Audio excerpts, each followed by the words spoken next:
Hi friends, ಮಸ್ತ್ ಮಗ ಚಾನಲ್ಗೆ ಸ್ವಾಗತ. ನಾನು ಅಮರ್ ಪ್ರಸಾದ್. ಇರಾನ್ ಯುದ್ಧ ನಿರೀಕ್ಷೆ ಮಾಡದ ಹಾಗೆ ಅಣು ಅಪಾಯಕ್ಕೆ ತಿರುಗೋ ಎಲ್ಲ ಲಕ್ಷಣಗಳು ಕಾಣಿಸ್ತಾ ಇದ್ದಾವೆ. ಈಗ ಇಬ್ಬರೂ ಕೂಡ ಪರಸ್ಪರ ಅಣು ಕೇಂದ್ರಗಳನ್ನ ಟಾರ್ಗೆಟ್ ಮಾಡಿಕೊಂಡು ದಾಳಿ ಮಾಡಿದ್ದಾರೆ. ಇಸ್ರೇಲ್ನ ನ್ಯೂಕ್ಲಿಯರ್ ಸಿಟಿ ಸಮೀಪಕ್ಕೆ ಮಿಸೈಲ್ ಬಂದು ಅಪ್ಪಳಿಸಿದೆ. ಈಗ ಇರಾನ್ ಟಾರ್ಗೆಟ್ ಮಾಡಿದೆ.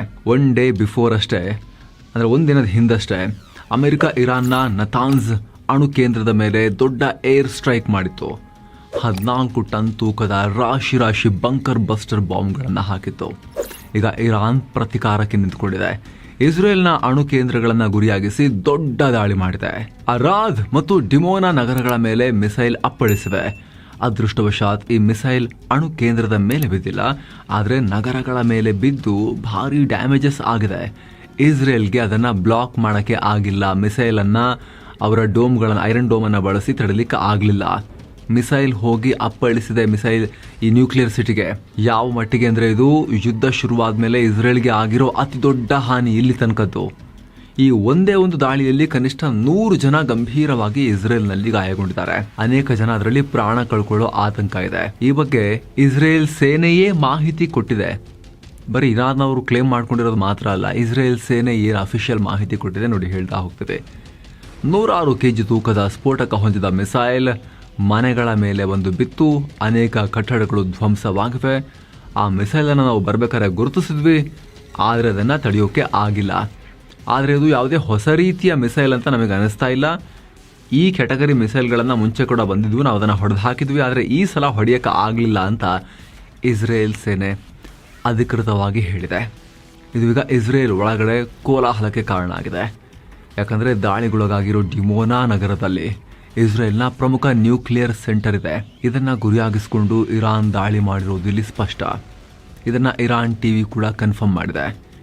ನತಾನ್ಸ್ ರೆಸ್ಪಾನ್ಸ್ ಅಂತ ಹೇಳಿದೆ. ನತಾನ್ಸ್ಗೆ ಹೊಡೆದ್ರಲ್ಲ, ಅದಕ್ಕೆ ಪ್ರತಿಯಾಗಿ ಅಂತ. ಅಫ್ಕೋರ್ಸ್ ಇಲ್ಲಿ ಮಿಸೈಲ್ ಅಣು ಕೇಂದ್ರಕ್ಕೆ ಹೋಗಿ ಅಪ್ಪಳಿಸಿಲ್ಲ.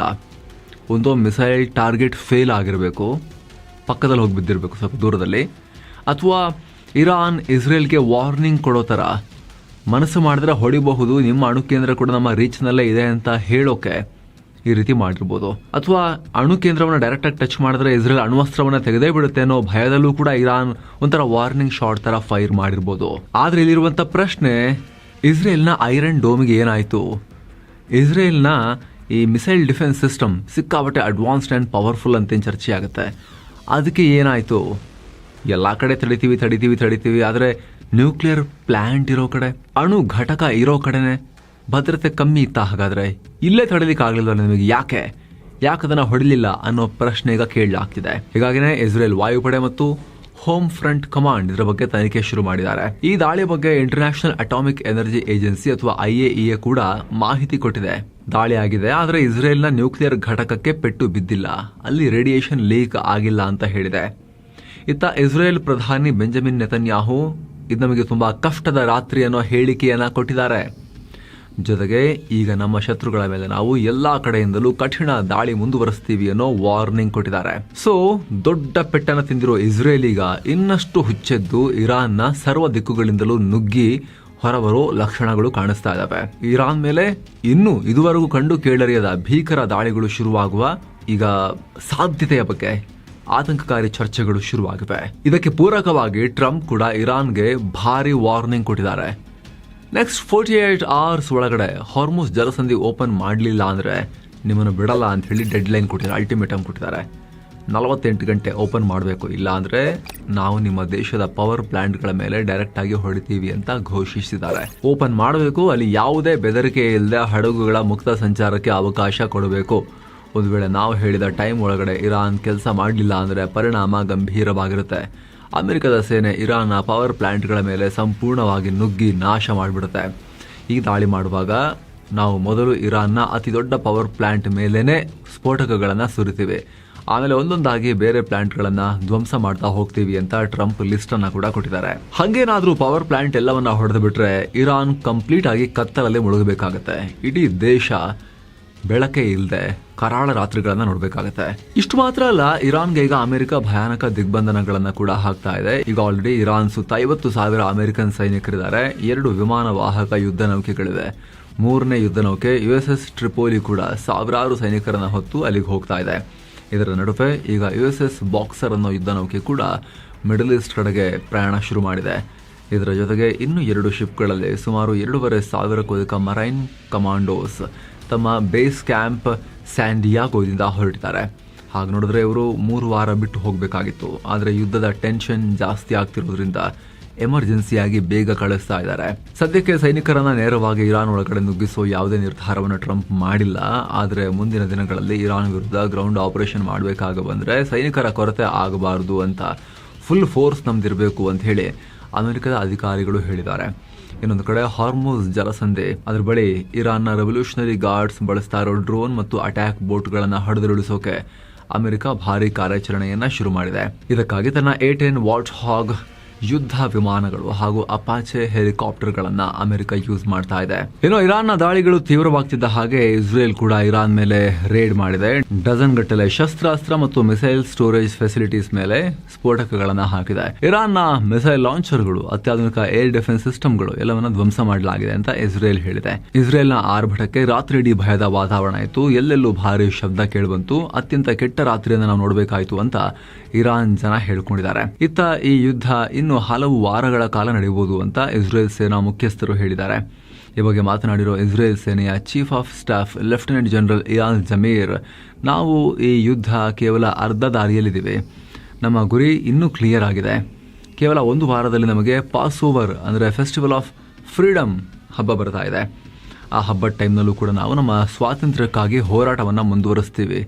ನೀವು ಸೇಫ್ ಆಗಿರಿ ಅಂತ ಇಸ್ರೇಲ್ ಜನರಿಗೆ ಇಸ್ರೇಲ್ನ ಸೇನೆ ಹೇಳಿದೆ. ಇನ್ನು ಸ್ನೇಹಿತರೆ, ಈ ಅನಿಶ್ಚಿತ ಅನ್ಸರ್ಟನ್ ವರ್ಲ್ಡ್ನಲ್ಲಿ ಪ್ರತಿಯೊಬ್ಬರು ಕೂಡ ಅವರವರ ವೈಯಕ್ತಿಕ ಮಟ್ಟದಲ್ಲಾದರೂ ಕೂಡ ಒಂದಷ್ಟು ಸ್ಟೆಬಿಲಿಟಿಗೋಸ್ಕರ, ಸ್ಥಿರತೆಗೋಸ್ಕರ, ಅದು ಮುಖ್ಯವಾಗಿ ಆರೋಗ್ಯಕ್ಕೆ ಸಂಬಂಧಪಟ್ಟಂತೆ ಸ್ಥಿರತೆಗೆ, ಆರ್ಥಿಕ ಭದ್ರತೆಗೆ ಸಂಬಂಧಪಟ್ಟಂತೆ ಸ್ಥಿರತೆಗೆ ಒಂದಷ್ಟು ಕ್ರಮಗಳನ್ನು ತಗೋಬಹುದು.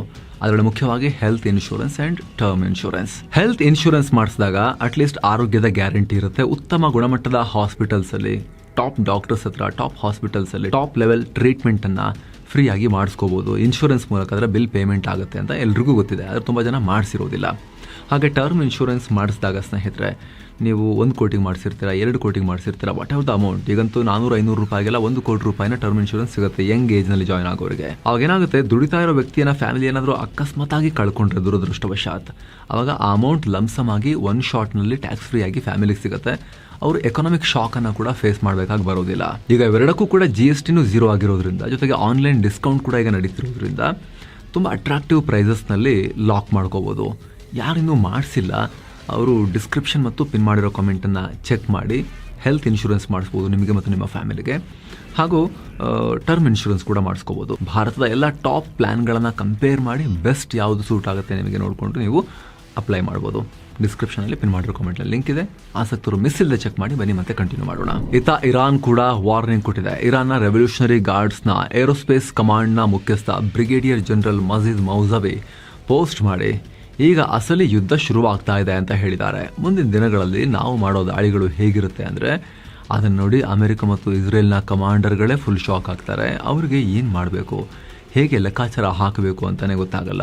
ನಾವಿನ್ನು ಮುಂದೆ ಹೊಸ ಟ್ಯಾಕ್ಟಿಕ್ಸ್ ಎಲ್ಲ ಬಳಸೋಕೆ ಶುರು ಮಾಡ್ತೀವಿ, ಹೊಸ ಲಾಂಚ್ ಸಿಸ್ಟಮ್ಗಳನ್ನು ಈ ಕದನದಲ್ಲಿ ನಾವು ಬಳಸೋಕೆ ಶುರು ಮಾಡ್ತೀವಿ ಅಂತ ಹೇಳಿದ್ದಾರೆ. ಹಾಗೆ ಇರಾನ್ನ ಮಿಸೈಲ್ ಡಾಮಿನೆನ್ಸ್ ಕದನದಲ್ಲಿ ಮುಂದುವರೆದಿದೆ ನಮ್ಮ ತಾಕತ್ತು ಅನ್ನೋ ಹೇಳಿಕೆಯನ್ನು ಕೊಟ್ಟಿದ್ದಾರೆ. ಇನ್ನು ಇರಾನ್ ಈಗ ಇಸ್ರೇಲ್ನ ಜೆಟ್ ಹೊಡೆದು ಹಾಕಿದ್ದೀವಿ ಅಂತ ಹೇಳಿದೆ. ಇರಾನ್ನ ಸೆಂಟ್ರಲ್ ಭಾಗದಲ್ಲಿ ಇಸ್ರೇಲ್ಗೆ ಸೇರಿದ F-16 ಕಾರ್ಯಾಚರಣೆ ಮಾಡ್ತಾ ಇತ್ತು. ಈ ವೇಳೆ ನಮ್ಮ ಏರ್ ಡಿಫೆನ್ಸ್ ಬಳಸಿ ಅದನ್ನು ಹೊಡೆದು ಹಾಕಿದ್ದೀವಿ. ಇದರ ಜೊತೆಗೆ ಮತ್ತೊಂದು ವಿಮಾನದ ಮೇಲೂ ಕೂಡ ನಾವು ದಾಳಿ ಮಾಡಿದ್ದೀವಿ ಅಂತ ಇರಾನ್ ಹೇಳಿದೆ. ಆದರೆ ಆ 2ನೇ ವಿಮಾನ ಯಾವುದು ಅನ್ನೋದ್ರ ಬಗ್ಗೆ ಹೆಚ್ಚಿನ ಮಾಹಿತಿಯನ್ನು ಕೊಟ್ಟಿಲ್ಲ. ಇತ್ತ ಇರಾನ್ನ ಈ ಹೇಳಿಕೆಗೆ ಇಸ್ರೇಲ್ ಡಿಫೆನ್ಸ್ ಫೋರ್ಸ್ ರಿಯಾಕ್ಟ್ ಮಾಡಿದೆ. ನಮ್ಮ ಒಂದು ವಿಮಾನದ ಮೇಲೆ ಸರ್ಫೇಸ್ ಟು ಏರ್ ಮಿಸೈಲ್ ಮೂಲಕ ದಾಳಿ ಪ್ರಯತ್ನ ಆಗಿದೆ, ನಿಜ. ನಮ್ಮ ವಿಮಾನ ಇರಾನ್ನಲ್ಲಿ ಆಪರೇಟ್ ಮಾಡ್ತಿದ್ದಾಗ ಈ ದಾಳಿ ಆಗಿದೆ, ಆದರೆ ನಮ್ಮ ವಿಮಾನಕ್ಕೆ ಯಾವುದೇ ಡ್ಯಾಮೇಜ್ ಆಗಿಲ್ಲ, ಅದು ಸಂಪೂರ್ಣ ಸೇಫ್ ಆಗಿದೆ ಅಂತ ಇಸ್ರೇಲ್ ಕ್ಲೇಮ್ ಮಾಡಿದೆ. ಏನೋ ಟೆಹರಾನ್ನಲ್ಲಿರೋ ಮಲಕ್ ಅಖ್ತರ್ ಯೂನಿವರ್ಸಿಟಿ ಮೇಲೂ ಕೂಡ ಇಸ್ರೇಲ್ ದಾಳಿ ಮಾಡಿದೆ. ಇದಕ್ಕೆ ಇಸ್ರೇಲ್ ಕಾರಣಗಳನ್ನು ಕೂಡ ಕೊಟ್ಟಿದೆ. ಇದು ಯೂನಿವರ್ಸಿಟಿನೇ ಆಗಿರಲಿಲ್ಲ, ಇದೊಂದು ಸೇನಾ ನೆಲೆಯಾಗಿತ್ತು, ರಿಸರ್ಚ್ ಆ್ಯಂಡ್ ಡೆವಲಪ್ಮೆಂಟ್ ಸೆಂಟರ್ ಆಗಿ ಕೆಲಸ ಮಾಡ್ತಾ ಇತ್ತು. ಇರಾನ್ನ ಮಿಲಿಟರಿ ಇಂಡಸ್ಟ್ರಿ ಮತ್ತು ಬ್ಯಾಲಿಸ್ಟಿಕ್ ಮಿಸೈಲ್ ಜಾಗಗಳನ್ನು ಡೆವಲಪ್ ಮಾಡೋಕೆ ಜಾಗವನ್ನು ಬಳಸ್ಕೊಳ್ಳಲಾಗ್ತಿತ್ತು. ಯೂನಿವರ್ಸಿಟಿಯ ಕವರ್ನಲ್ಲಿ ಇದನ್ನು ನಡೆಸ್ತಾ ಇದ್ರು. ಇರಾನ್ ತನ್ನ ನ್ಯೂಕ್ಲಿಯರ್ ವೆಪನ್ ಅಥವಾ ಅಣುಬಾಂಬ್ಗೆ ಬೇಕಾದ ಕಾಂಪೊನೆಂಟ್ಸ್ ಮತ್ತು ಇತರ ಭಯಾನಕ ಅಸ್ತ್ರಗಳನ್ನ ಇದೇ ಯೂನಿವರ್ಸಿಟಿ ಒಳಗಡೆ ಸೀಕ್ರೆಟ್ ಆಗಿ ರೆಡಿ ಮಾಡ್ತಾ ಇತ್ತು ಅಂತ ಇಸ್ರೇಲ್ ಹೇಳಿದೆ. ಹಾಗೆ ಈ ಮಲಕ್ ಅಶ್ತರ್ ಯೂನಿವರ್ಸಿಟಿ ನೇರವಾಗಿ ಇರಾನ್ನ ಡಿಫೆನ್ಸ್ ಮಿನಿಸ್ಟ್ರಿ ಕಂಟ್ರೋಲ್ನಲ್ಲೇ ಕೆಲಸ ಮಾಡ್ತಾ ಇತ್ತು. ವರ್ಷಗಳ ಕಾಲ ಸೈಲೆಂಟ್ ಆಗಿ ಇರಾನ್ನ ನ್ಯೂಕ್ಲಿಯರ್ ಪ್ರೋಗ್ರಾಮ್ ಅನ್ನ ಮುಂದುವರಿಸೋಕೆ ಮತ್ತು ಬ್ಯಾಲಿಸ್ಟಿಕ್ ಮಿಸೈಲ್ಗಳನ್ನ ಡೆವಲಪ್ ಮಾಡೋಕೆ ಈ ಯೂನಿವರ್ಸಿಟಿ ದೊಡ್ಡ ಮಟ್ಟದಲ್ಲಿ ಕೆಲಸ ಮಾಡಿದೆ. ಹೀಗಾಗಿ ಇದನ್ನ ಧ್ವಂಸ ಮಾಡಿದೀವಿ ಅಂತ ಇಸ್ರೇಲ್ ಹೇಳಿದೆ. ಏನು ಟ್ರಂಪ್ರ ವಿಚಿತ್ರ ಹೇಳಿಕೆಗಳು ಮುಂದುವರೆದಿವೆ. ನಾವು ಇರಾನ್ ದೇಶವನ್ನೇ ನಕ್ಷೆಯಿಂದ ಅಳಿಸಿ ಹಾಕಿದೀವಿ ಅಂತ ಘೋಷಿಸಿಬಿಟ್ಟಿದ್ದಾರೆ. ಈ ಕದನದಲ್ಲಿ ನಾವು ಅಂದುಕೊಂಡಿದ್ದ ಟೈಮ್ಗಿಂತ ಮುಂಚೆನೆ ಸಾಧಿಸಿದೀವಿ. ಈಗ ಇರಾನ್ನ ನಾಯಕರೆಲ್ಲ ನಾಶವಾಗಿದ್ದಾರೆ. ಅವರ ನೇವಿ ಮತ್ತು ಏರ್ ಫೋರ್ಸ್ ಸಂಪೂರ್ಣವಾಗಿ ಖತಮ್ ಆಗಿದೆ. ಈಗ ಅವರ ಬಳಿ ಯಾವುದೇ ಡಿಫೆನ್ಸ್ ಸಿಸ್ಟಮ್ ಉಳಿದಿಲ್ಲ. ಅವರು ನಮ್ಮೊಂದಿಗೆ ಒಪ್ಪಂದ ಮಾಡ್ಕೊಳ್ಳೋಕೆ ಅಥವಾ ಡೀಲ್ ಮಾಡ್ಕೊಳ್ಳೋಕೆ ವೇಟ್ ಮಾಡ್ತಿದ್ದಾರೆ. ಆದ್ರೆ ನನಗೆ ಅವರೊಂದಿಗೆ ಯಾವುದೇ ಡೀಲ್ ಮಾಡ್ಕೊಳ್ಳೋ ಇಷ್ಟನೇ ಇಲ್ಲ ಅಂತ ಟ್ರಂಪ್ ಹೇಳಿದ್ದಾರೆ. ಇದೇ ವೇಳೆ ಅಮೆರಿಕದ ಪ್ರಮುಖ ನ್ಯೂಸ್ ಪೇಪರ್ ನ್ಯೂಯಾರ್ಕ್ ಟೈಮ್ಸ್ ವಿರುದ್ಧ ಭಾರಿ ಆಕ್ರೋಶ ಹೊರ ಹಾಕಿದ್ದಾರೆ. ಈ ನ್ಯೂಸ್ ಪೇಪರ್ ಯಾವಾಗಲೂ ಫೇಕ್ ನ್ಯೂಸ್ ಅನ್ನ ಕೊಡುತ್ತೆ ಅಂತ ಟೀಕೆ ಮಾಡಿದ್ದಾರೆ. ಆ ಪೇಪರ್ನಲ್ಲಿ ಈ ಕದನದ ಬಗ್ಗೆ ವಿಶ್ಲೇಷಣೆ ಮಾಡಲಾಗಿತ್ತು. ಆರಂಭದಲ್ಲಿ ಇರಾನ್ ಸರ್ಕಾರವನ್ನ ಕಿತ್ತು ಹಾಕಬೇಕು, ಅವರು ಯಾವುದೇ ಕಂಡೀಷನ್ ಇಲ್ಲದೆ ನಮಗೆ ಶರಣಾಗಬೇಕು ಅಂತ ಟ್ರಂಪ್ ಪಟ್ಟು ಹಿಡಿದ್ರು. ಆದರೆ ಈಗ ಆ ನಿರ್ಧಾರದಿಂದ ಟ್ರಂಪ್ ಹಿಂದೆ ಸರಿತಾ ಇದ್ದಾರೆ. ಈ ಯುದ್ಧದಿಂದಾಗಿ ಆರ್ಥಿಕವಾಗಿ ಮತ್ತು ಜಾಗತಿಕ ಮಟ್ಟದಲ್ಲಿ ಸಾಕಷ್ಟು ಡ್ಯಾಮೇಜಸ್ ಆಗ್ತಾ ಇರೋದ್ರಿಂದ ಯುದ್ಧವನ್ನು ಆದಷ್ಟು ಬೇಗ ಮುಗಿಸೋಕೆ ಟ್ರಂಪ್ ನೋಡ್ತಾ ಇದ್ದಾರೆ ಅಂತ ರಿಪೋರ್ಟ್ನಲ್ಲಿ ಹೇಳಲಾಗಿತ್ತು. ಇದನ್ನು ವಿರೋಧಿಸಿ ಟ್ರಂಪ್ ಈಗ ನಾವು ಆಲ್ರೆಡಿ ಇರಾನ್ನ ಕಥೆಯನ್ನು ಮುಗಿಸ್ಬಿಟ್ಟಿದ್ದೀವಿ, ನಾವೇ ಗೆದ್ದಾಗಿದೆ ಅನ್ನೋ ಥರದಲ್ಲಿ ವಿಕ್ಟ್ರಿ ಕ್ಲೇಮ್ ಮಾಡ್ತಾ ಇದ್ದಾರೆ. ಪದೇ ಪದೇ ಮಾಡ್ತಿದ್ದಾರೆ, ಬಟ್ ಯುದ್ಧ ನಿಲ್ಲಿಸೋ ಮಾತೇನು ಆಡಲಿಲ್ಲ. ಬಟ್ ಕ್ಲೇಮ್ ಮಾಡೋಕೆ ಶುರು ಮಾಡಿದ್ದಾರೆ, ಗೆದ್ದಾಗಿದೆ ಅಂತ ಹೇಳಿ ಟ್ರಂಪ್. ಏನೋ ಭಾರತದ ವಿದೇಶಾಂಗ ಸಚಿವ ಎಸ್ ಜೈಶಂಕರ್ ಇರಾನ್ನ ವಿದೇಶಾಂಗ ಸಚಿವ ಸೈಯದ್ ಅಬ್ಬಾಸ್ ಅರಾಕ್ಚಿಯೊಂದಿಗೆ ಮತ್ತೆ ಫೋನ್ ಕಾಲ್ನಲ್ಲಿ ಮಾತನಾಡಿದ್ದಾರೆ. ಇರಾನ್ನ ಹೊಸ ವರ್ಷ ನವ್ರೂಜ್ ಮತ್ತು ಈದ್ ಹಬ್ಬದ ಶುಭಾಶಯಗಳನ್ನ ತಿಳಿಸಿ ಮಿಡಲ್ ಈಸ್ಟ್ ನ ಡೆವಲಪ್ಮೆಂಟ್ ಬಗ್ಗೆ ಡಿಸ್ಕಸ್ ಮಾಡಿದ್ದಾರೆ. ಈ ಯುದ್ಧದಿಂದ ಇಡೀ ಮಿಡಲ್ ಈಸ್ಟ್ ರೀಜನ್ ಮೇಲೆ ಆಗ್ತಿರೋ ಎಫೆಕ್ಟ್ ಮತ್ತು ಮುಂದಿನ ದಿನಗಳಲ್ಲಿ ಆಗಬಹುದಾದ ಅಪಾಯದ ಬಗ್ಗೆ ಡಿಸ್ಕಸ್ ಮಾಡಿದ್ದಾರೆ. ಈ ಮೂಲಕ ಈ ಯುದ್ಧ ಶುರು ಆದಾಗಿನಿಂದ ಜೈಶಂಕರ್ ಮತ್ತು ಇರಾನ್ ವಿದೇಶಾಂಗ ಸಚಿವರ ನಡುವೆ ನಡೀತಾ ಇರೋ 5ನೇ ಮಾತುಕತೆ ಇದಾಗಿದೆ. ಇದೇ ಟೈಮ್ನಲ್ಲಿ ಪಿಎಂ ನರೇಂದ್ರ ಮೋದಿ ಕೂಡ ಇರಾನ್ ಅಧ್ಯಕ್ಷ ಮಸೂದ್ ಪೆಜೆಶ್ಕಿಯಾನ್ಗೆ ಫೋನ್ ಮಾಡಿದ್ರು. ಈ ವೇಳೆ ಪೆಜೆಶ್ಕಿಯಾನ್ ಈ ಯುದ್ಧ ನಿಲ್ಲಿಸೋಕೆ ಕೆಲವೊಂದಷ್ಟು ಷರತ್ತುಗಳನ್ನು ಮುಂದಿಟ್ಟಿದ್ರು ಅಂತ ಗೊತ್ತಾಗಿದೆ. ಮೊದಲನೇದು, ಅಮೆರಿಕ ಮತ್ತು ಇಸ್ರೇಲ್ ತಕ್ಷಣ ನಮ್ಮ ಮೇಲೆ ದಾಳಿನ ನಿಲ್ಲಿಸಬೇಕು. ಎರಡನೇದು, ಮುಂದ್ಯಾವತ್ತೂ ಕೂಡ ನಮ್ಮ ಮೇಲೆ ಈ ತರ ದಾಳಿ ಮಾಡಲ್ಲ ಅನ್ನೋ ಗ್ಯಾರಂಟಿಯನ್ನ ಕೊಡಬೇಕು ಅಂತ ಪಟ್ಟು ಹಿಡಿದಿದ್ದಾರೆ. ಇದರ ಜೊತೆಗೆ ಈಗ ಬ್ರಿಕ್ಸ್ ಒಕ್ಕೂಟದ ಅಧ್ಯಕ್ಷ ಸ್ಥಾನ ಭಾರತದ ಬಳಿ ಇದೆ. ಹೀಗಾಗಿ ಬ್ರಿಕ್ಸ್ ರಾಷ್ಟ್ರಗಳು ಒಟ್ಟಾಗಿ ಸೇರಿ ಈ ಯುದ್ಧವನ್ನ ನಿಲ್ಲಿಸೋಕೆ ಒಂದು ಇಂಡಿಪೆಂಡೆಂಟ್ ರೋಲ್ ಪ್ಲೇ ಮಾಡಬೇಕು ನೀವೆಲ್ಲ ಅಂತ ಇರಾನ್ ಅಧ್ಯಕ್ಷರು ಮೋದಿ ಬಳಿ ಆಗ್ರಹ ಮಾಡಿದ್ದಾರೆ. ಈ ಕದನದಿಂದ ತುಂಬಾ ಆರ್ಥಿಕತೆಗೆ ಡ್ಯಾಮೇಜ್ ಆಗ್ತಿದೆ ಅಂತೆಲ್ಲ ಪಿಎಂ ಡಿಸ್ಕಸ್ ಮಾಡಿದಾಗ ಹಂಗೆ ನಾವ್ ಹೆಂಗ್ ನಿಲ್ಸಕ್ಕಾಗತ್ತೆ, ನಮಗೆ ಇದೆಲ್ಲ ಕಂಡೀಷನ್ ಇದೆ ಅಂತ ಹೇಳಿ ಇರಾನ್ ಅವರು ಹೇಳಿದ್ದಾರೆ. ಇದೇ ವೇಳೆ ಇರಾನ್, ನಾವು ಈ ಯುದ್ಧವನ್ನ ಶುರು ಮಾಡಿರೋದು ಅವರು, ಕಾರಣ ಇಲ್ಲದೆ ಅಮೆರಿಕ ಇಸ್ರೇಲ್ ನಮ್ಮ ಮೇಲೆ ದಾಳಿ ಮಾಡಿದ್ದಾರೆ. ನ್ಯೂಕ್ಲಿಯರ್ ಮಾತುಕತೆ ನಡೀತಿರೋ ಟೈಮ್ನಲ್ಲೇ ದಾಳಿ ಮಾಡಿದ್ರು. ನಮ್ಮ ನಾಯಕರನ್ನ, ಅಮಾಯಕ ಜನರನ್ನ ಮುಗಿಸಿದ್ದಾರೆ. ಮಿನಾಬಲ್ಲಿ ಸ್ಕೂಲ್ ಮೇಲೂ ಕೂಡ ದಾಳಿ ಮಾಡಿದ್ದಾರೆ ಅವರು. ಇನ್ನು ಮುಂದೆ ಮಿಡಲ್ ಈಸ್ಟ್ ಭಾಗದಲ್ಲಿ ಬೇರೆ ಯಾವುದೇ ಹೊರಗಿನ ಶಕ್ತಿಗಳು ಮಧ್ಯಪ್ರವೇಶ ಮಾಡಬಾರದು. ನಾವೇ ಎಲ್ಲಾ ಗಲ್ಫ್ ರಾಷ್ಟ್ರಗಳು ಸೇರಿ ಒಂದು ರೀಜನಲ್ ಸೆಕ್ಯೂರಿಟಿ ಫ್ರೇಮ್ವರ್ಕ್ ಅಂದ್ರೆ ಪ್ರಾದೇಶಿಕ ಭದ್ರತಾ ವ್ಯವಸ್ಥೆಯನ್ನ ಮಾಡ್ಕೋಬೇಕು ಅಂತ ಅವರು ಮೋದಿ ಬಳಿ ಡಿಸ್ಕಸ್ ಮಾಡಿದ್ದಾರೆ. ಇದನ್ನ ಇರಾನ್ ವಿದೇಶಾಂಗ ಇಲಾಖೆಯವರೇ ಪೋಸ್ಟ್ ಹಾಕಿ ಎಲ್ಲ ಮಾಹಿತಿಯನ್ನ ಕೊಟ್ಟಿದ್ದಾರೆ. ಇದೆಲ್ಲದರ ಮಧ್ಯೆ ಯುದ್ಧಕ್ಕೆ ಬ್ರಿಟನ್ ಕೂಡ ಇಳಿಯೋ ಸೂಚನೆ ಕಾಣಿಸ್ತಾ ಇದೆ. ಬ್ರಿಟನ್ ಕೂಡ ತನ್ನ ಅತ್ಯಾಧುನಿಕ ನ್ಯೂಕ್ಲಿಯರ್ ಸಬ್ಮರೀನ್ ಅನ್ನ ಅರಬ್ಬಿ ಸಮುದ್ರದಲ್ಲಿ ನಿಯೋಜನೆ ಮಾಡಿದೆ. HMS ಅನ್ಸಾನ್ ಅನ್ನೋ ಈ ಘಾತಕ ಸಬ್ಮರೀನ್ ಪರ್ತ್ನಿಂದ ಸುಮಾರು 5500 ಮೈಲಿಗಳಷ್ಟು ದೂರ ಪ್ರಯಾಣ ಬೆಳೆಸಿ ಈಗ ಅರೇಬಿಯನ್ ಸಮುದ್ರಕ್ಕೆ ಎಂಟ್ರಿ ಕೊಟ್ಟಿದೆ. ಅಮೆರಿಕ, ಇಸ್ರೇಲ್ ಮತ್ತು ಇರಾನ್ ನಡುವಿನ ಯುದ್ಧ ಏನಾದರೂ ಮತ್ತಷ್ಟು ತೀವ್ರ ಆದರೆ ಯಾವುದೇ ಕ್ಷಣದಲ್ಲಾದರೂ ಲಾಂಗ್ ರೇಂಜ್ ಅಟ್ಯಾಕ್ ಅಂದರೆ ದೂರದಿಂದಲೇ ಶತ್ರುಗಳ ಮೇಲೆ ದಾಳಿ ಮಾಡೋಕೆ ಬ್ರಿಟನ್ ಇದನ್ನ ಕಳಿಸಿದೆ ಅಂತ ರಾಯ್ಟರ್ಸ್ ರಿಪೋರ್ಟ್ ಮಾಡಿದೆ. ಇದರೊಳಗಡೆ ಅತ್ಯಾಧುನಿಕ ಟೊಮಹ್ಯಾಕ್ ಕ್ರೂಸ್ ಮಿಸೈಲ್ಗಳು ಮತ್ತು ಸ್ಪಿಯರ್ ಫಿಶ್ ಟಾರ್ಪೀಡೋಗಳನ್ನು ಕೂಡ ಲೋಡ್ ಮಾಡಲಾಗಿದೆ. ಈ ಸಬ್ಮರೀನ್ ಆಗಾಗ ಸಮುದ್ರದ ಮೇಲ್ಭಾಗಕ್ಕೆ ಬಂದು ಬ್ರಿಟನ್ನಲ್ಲಿರೋ ತನ್ನ ಹೆಡ್ ಕ್ವಾರ್ಟರ್ಸ್ ಜೊತೆಗೆ ಕಾಂಟ್ಯಾಕ್ಟ್ ಮಾಡ್ತಾ ಇರುತ್ತೆ. ಒಂದು ವೇಳೆ ಶತ್ರುಗಳ ಮೇಲೆ ಅಟ್ಯಾಕ್ ಮಾಡಲೇಬೇಕು ಅಂತ ಬ್ರಿಟನ್ ಪ್ರಧಾನಿ ಆರ್ಡರ್ ಮಾಡಿದ್ರೆ ಈ ಸಬ್ಮರೀನಿಂದ ಕ್ಷಣಾರ್ಧದಲ್ಲಿ ಮಿಸೈಲ್ಗಳು ಹಾರಿ ಹೋಗ್ತವೆ. ಟ್ರಂಪ್ ಬ್ರಿಟನ್ಗೆ ನೀವೇನ್ರಿ ಯುದ್ಧಕ್ಕೆ ಬರ್ತಾ ಇಲ್ಲ, ಕೈ ಕೊಟ್ಬಿಟ್ರಲ್ಲ ಅಂತ ಹೇಳಿ ಹೀನಾಮಾನವಾಗಿ ಬೈತಿರೋ ಬೆನ್ನಲ್ಲೇ ಬ್ರಿಟನ್ ಒಂದು ಸಬ್ಮರೀನ್ ಕಳಿಸ್ಕೊಡೋ ನಿರ್ಧಾರವನ್ನ ಮಾಡಿದೆ. ಈಗ ಏನೋ ಯುದ್ಧದಿಂದಾಗಿ ಇರಾನ್ ಮತ್ತು ಅರಬ್ ರಾಷ್ಟ್ರಗಳ ನಡುವಿನ ಟೆನ್ಷನ್ ಮತ್ತಷ್ಟು ಹೆಚ್ಚಾಗಿದೆ. ಈಗ ದುಬೈನಲ್ಲಿರೋ ಇರಾನ್ಗೆ ಸೇರಿದ ಪ್ರಸಿದ್ಧ ಇರಾನಿಯನ್ ಹಾಸ್ಪಿಟಲ್ ಅನ್ನು ಕ್ಲೋಸ್ ಮಾಡೋಕೆ UAE ಆದೇಶ ಕೊಟ್ಟಿದೆ. 1972ರಿಂದ ಕೆಲಸ ಮಾಡ್ತಿರೋ ಈ ಆಸ್ಪತ್ರೆಯಲ್ಲಿ 700ಕ್ಕೂ ಅಧಿಕ ಸಿಬ್ಬಂದಿ ಕೆಲಸ ಮಾಡ್ತಾ ಇದ್ರು. ಈ ಆಸ್ಪತ್ರೆ ಮಾತ್ರವಲ್ಲದೆ ದುಬೈನಲ್ಲಿರೋ ಇರಾನ್ಗೆ ಸೇರಿದ ಶಾಲೆಗಳು ಮತ್ತು ಇರಾನಿಯನ್ ಕ್ಲಬ್ಗಳನ್ನು ಕೂಡ ಸಂಪೂರ್ಣವಾಗಿ ಬಂದ್ ಮಾಡಲಾಗ್ತಿದೆ. ಈ ಸಂಸ್ಥೆಗಳಲ್ಲಿ ಕೆಲಸ ಮಾಡ್ತಿರೋ ಇರಾನ್ ಮೂಲದ ಸಿಬ್ಬಂದಿಗೆ ದೇಶ ಬಿಟ್ಟು ಹೋಗುವಂತೆ ವಾರ್ನಿಂಗ್ ಕೂಡ ಕೊಡಲಾಗಿದೆ. ಈ ರೇಂಜ್ಗೆ ಕಠಿಣ ನಿರ್ಧಾರ ತಗೊಳ್ಳೋಕೆ ಕಾರಣ ಇರಾನ್ ಮಾಡ್ತಿರೋ ದಾಳಿಗಳು ಈ UAE ಮೇಲೆ, ದುಬೈ ಮೇಲೆಲ್ಲ. ಅಮೆರಿಕ ಮತ್ತು ಇಸ್ರೇಲ್ ಜೊತೆಗಿನ ಯುದ್ಧ ಶುರುವಾದಾಗಿನಿಂದ ಇರಾನ್ ಗಲ್ಫ್ ರಾಷ್ಟ್ರಗಳ ಮೇಲೆ, ಅದರಲ್ಲೂ ಕೂಡ ವಿಶೇಷವಾಗಿ ಬರೀ UAE ಮೇಲೆ 2,000ಕ್ಕೂ ಅಧಿಕ ಮಿಸೈಲ್ ಹಾರಿಸಿದೆ ಮತ್ತು ಡ್ರೋನ್ಗಳನ್ನು ಹಾರಿಸಿದೆ. ಇದರಿಂದ ಸಿಟ್ಟಾಗಿರುವಂಥ UAE ತನ್ನ ದೇಶದಲ್ಲಿರೋ ಇರಾನ್ ಹೂಡಿಕೆಗಳನ್ನು ಬಂದ್ ಮಾಡಿಸ್ತಾ ಇದೆ. ಈ ಆಸ್ಪತ್ರೆ ಮತ್ತು ಶಾಲೆಗಳು ಇರಾನ್ ಸರ್ಕಾರ ಮತ್ತು ಇವರ ರೆವಲ್ಯೂಷನರಿ ಗಾರ್ಡ್ಸ್ ಕೋರ್ ಜೊತೆ ಲಿಂಕ್ ಹೊಂದಿವೆ. ಜೊತೆಗೆ ಇವು ನಮ್ಮ ದೇಶದ ಕಾನೂನನ್ನು ಉಲ್ಲಂಘನೆ ಮಾಡ್ತಾ ಇವೆ ಅಂತ ಹೇಳಿ ಈ ರೀತಿ ಮಾಡಿದ್ದಾರೆ. ಈಗ ಆಲ್ರೆಡಿ ಇರಾನ್ ಜೊತೆಗಿನ ಡಿಪ್ಲೊಮ್ಯಾಟಿಕ್ ಸಂಬಂಧವನ್ನು ಕಟ್ ಮಾಡ್ಕೊಂಡಿರೋ UAE ಇರಾನ್ನಲ್ಲಿದೆ ತನ್ನ ರಾಯಭಾರಿಯನ್ನು ಕೂಡ ವಾಪಸ್ ಕಳಿಸ್ಕೊಂಡಿದೆ. ಅಲ್ಲಿರೋ ಎಂಬಸಿಯನ್ನು ಕೂಡ ಆಲ್ರೆಡಿ ಕ್ಲೋಸ್ ಮಾಡಿದೆ. ಇತ್ತ ಇರಾನ್ ವಿರುದ್ಧ ಈಗ ಸೌದಿ ಅರೇಬಿಯಾ ಕೂಡ ಆಕ್ಷನ್ ತಗೊಂಡಿದೆ. ತಮ್ಮ ರಾಷ್ಟ್ರದಲ್ಲಿರೋ ಇರಾನ್ನ ಮಿಲಿಟರಿ ಅಧಿಕಾರಿ, ಅಂದರೆ ಮಿಲಿಟರಿ ಅಟ್ಯಾಷೆ ಮತ್ತು ಎಂಬಸಿಯ 4 ಸಿಬ್ಬಂದಿಗೆ 24 ಗಂಟೆ ಒಳಗಡೆ ದೇಶ ಬಿಟ್ಟು ಹೋಗುವಂತೆ ಸೌದಿ ಸರ್ಕಾರ ಆರ್ಡರ್ ಮಾಡಿದೆ. ಈ 5 ಜನರನ್ನ ಸೌದಿ ಅರೇಬಿಯಾ ಪರ್ಸೋನಾ ನಾನ್ ಗ್ರಾಟಾ, ಅಂದರೆ ನಮ್ಮ ದೇಶಕ್ಕೆ ಬೇಡವಾದ ವ್ಯಕ್ತಿಗಳು ಅಂತ ಹೇಳಿ ಡಿಕ್ಲೇರ್ ಮಾಡಿದೆ.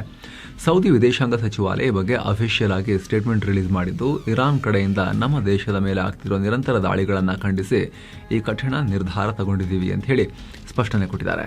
ಮತ್ತೊಂದು ಕಡೆ ಲೆಬನಾನ್ನಲ್ಲೂ ಕೂಡ ಇಸ್ರೇಲ್ ಯುದ್ಧ ಮಾಡ್ತಾ ಇದೆಯಲ್ಲ, ಅಲ್ಲಿ ಸೌತ್ ಲೆಬನಾನ್ನಲ್ಲಿ ಹಿಜ್ಬುಲ್ಲಾ ಗುರಿಯಾಗಿಸಿ ಆಪರೇಷನ್ ಮಾಡ್ತಿರೋ ಇಸ್ರೇಲ್ನ ಗಿವಾಟಿ ಬ್ರಿಗೇಡ್ ಸೈನಿಕರು ಹಲವು ಹಿಜ್ಬುಲ್ಲಾಗಳನ್ನ ಹೊಡೆದುರುಳಿಸಿದ್ದಾರೆ. ಟ್ಯಾಂಕ್ ಹಾಗೂ ಡ್ರೋನ್ ಮೂಲಕ ಆಪರೇಷನ್ ಮಾಡಲಾಗಿದೆ. ನಮ್ಮ ಕಡೆ ಯಾವುದೇ 0 ಸಾವು ನೋವು ಆಗಿಲ್ಲ ಅಂತ ಇಸ್ರೇಲ್ ಹೇಳಿದೆ. ಇತ್ತ ಇಸ್ರೇಲ್ ಏರ್ ಫೋರ್ಸ್ ಲೆಬನಾನ್ ರಾಜಧಾನಿ ಬೀರೂತ್ನಲ್ಲಿ ಹಿಜ್ಬುಲ್ಲಾ ಕಮಾಂಡ್ ಸೆಂಟರ್ಗಳ ಮೇಲೆ ಮತ್ತೆ ಸ್ಫೋಟಕ ಹಾಕಿದೆ. ಅಷ್ಟೇ ಅಲ್ಲ, ಲೆಬನಾನ್ನಲ್ಲಿ ಇನ್ನೂ ಒಳನುಗ್ಗಿ ಕಾರ್ಯಾಚರಣೆ ಮಾಡೋಕೆ ಇಸ್ರೇಲ್ ಸೇನೆಯ 162ನೇ ಡಿವಿಷನ್ ಫುಲ್ ರೆಡಿಯಾಗಿದೆ. ಇದು ಕೂಡ ಸೇರಿದ್ರೆ ಒಟ್ಟು 5 ಮಿಲಿಟರಿ ಡಿವಿಷನ್ಗಳು ಸೌತ್ ಲೆಬನಾನ್ಗೆ ನುಗ್ಗದಂಗಾಗುತ್ತೆ. ಇಸ್ರೇಲ್ನ ಈ ನಿರಂತರ ದಾಳಿಗಳಿಂದ ಲೆಬನಾನ್ನಲ್ಲಿ ಇಲ್ಲಿವರೆಗೆ 1000ಕ್ಕೂ ಅಧಿಕ ಜನ ಪ್ರಾಣ ಕಳ್ಕೊಂಡಿದ್ದಾರೆ ಮತ್ತು 10 ಲಕ್ಷಕ್ಕೂ ಅಧಿಕ ಜನ ಮನೆ ಮಠ ಬಿಟ್ಟು ಬೇರೆ ಕಡೆಗೆ ಶಿಫ್ಟ್ ಆಗಿದ್ದಾರೆ ಅಂತ ಅಲ್ಲಿನ ಹೆಲ್ತ್ ಮಿನಿಸ್ಟ್ರಿ ರಿಪೋರ್ಟ್ ಮಾಡಿದೆ. ಇರಾನ್ನ ಸುಪ್ರೀಂ ಲೀಡರ್ ಆಯತುಲ್ಲಾ ಅಲಿ ಖಾಮೆನಿ ಅವ್ರನ್ನ ಕೊಂದಿದ್ದಕ್ಕೆ ಸೇಡ್ ತೀರಿಸಿಕೊಳ್ಳೋಕೆ ಹಿಜ್ಬುಲ್ಲಾ ದಾಳಿಗಳನ್ನು ಶುರು ಮಾಡಿತ್ತು. ಈಗ ಇದು ಪೂರ್ತಿ ಲೆಬನಾನ್ ದೇಶಕ್ಕೆ ಮುಳುವಾಗ್ತಾ ಇದೆ. ಹಿಜ್ಬುಲ್ಲಾಗಳಿಗೂ ಕೂಡ ಅಷ್ಟೇ. ಇಡೀ ಲೆಬನಾನ್ನ ಸೌತ್ನಾದ್ಯಂತ ಇದ್ದ ಹಿಜ್ಬುಲ್ಲಾಗಳನ್ನು ಕಂಪ್ಲೀಟ್ ಪುಡಿಗಟ್ಟಿ ಇಡೀ ಸೌತ್ ಲೆಬನಾನ್ನ ಖಾಲಿ ಮಾಡಿಸ್ತಾ ಇದೆ ಇಸ್ರೇಲ್. ಅರ್ಧ ಲೆಬನಾನ್ನ ಹರಿದು ತನ್ನ ದೇಶಕ್ಕೆ ಸೇರಿಸ್ಕೊಳ್ಳೋಕೆ ಮುಂದಾದಂಗೆ ಅಥವಾ ಸೇನೆ ವಶದಲ್ಲಿ ಇಟ್ಕೊಳ್ಳೋಕೆ ಇಸ್ರೇಲ್ ಮುಂದಾದಂಗೆ ಕಾಣಿಸ್ತಾ ಇದೆ ಈಗ. ಸೊ ಸ್ನೇಹಿತರೆ, ಇಲ್ಲಿ ತನಕದ ಎಲ್ಲ ಪ್ರಮುಖ ಅಪ್ಡೇಟ್ಸ್ ಅನ್ನು ನಿಮಗೆ ನಾವು ತಲುಪಿಸುವಂಥ ಪ್ರಯತ್ನವನ್ನು ಮಾಡಿದ್ದೀವಿ. ಮುಂದೆ ಕೂಡ ಟೈಮ್ಲಿಯಾಗಿ ಯುದ್ಧದ ಎಲ್ಲ ಮಾಹಿತಿಯನ್ನು ನಿಮಗೆ ನಿಖರವಾಗಿ ತಲುಪಿಸ್ತಾನೆ ಇರ್ತೀವಿ. ದಯವಿಟ್ಟು ಸಬ್ಸ್ಕ್ರೈಬ್ ಮಾಡಿ. ಹಾಗೆ ಆಗಲೇ ಹೇಳಿದ ಟರ್ಮ್ ಮತ್ತು ಹೆಲ್ತ್ ಇನ್ಶೂರೆನ್ಸ್ನಲ್ಲಿ ಆಸಕ್ತಿ ಇರೋರು ಭಾರತದ ಎಲ್ಲ ಪ್ಲ್ಯಾನ್ಗಳನ್ನು ಕಂಪೇರ್ ಮಾಡಿ ಬೆಸ್ಟ್ ಆಫರ್ಸನ್ನು ಚೆಕ್ ಮಾಡಿ ನಿಮಗೆ ಸೂಟ್ ಆಗೋ ಪ್ಲ್ಯಾನ್ನಲ್ಲಿ ಅಪ್ಲೈ ಮಾಡೋಕೆ ಡಿಸ್ಕ್ರಿಪ್ಷನ್ ಹಾಗೂ ಪಿನ್ ಮಾಡಿರೋ ಕಮೆಂಟನ್ನು ಮಿಸ್ ಇಲ್ಲದೆ ಚೆಕ್ ಮಾಡಿ ಸ್ನೇಹಿತರೆ. ಮತ್ತೆ ಭೇಟಿ ಆಗ್ತಿರೋಣ. ನಮಸ್ತೆ.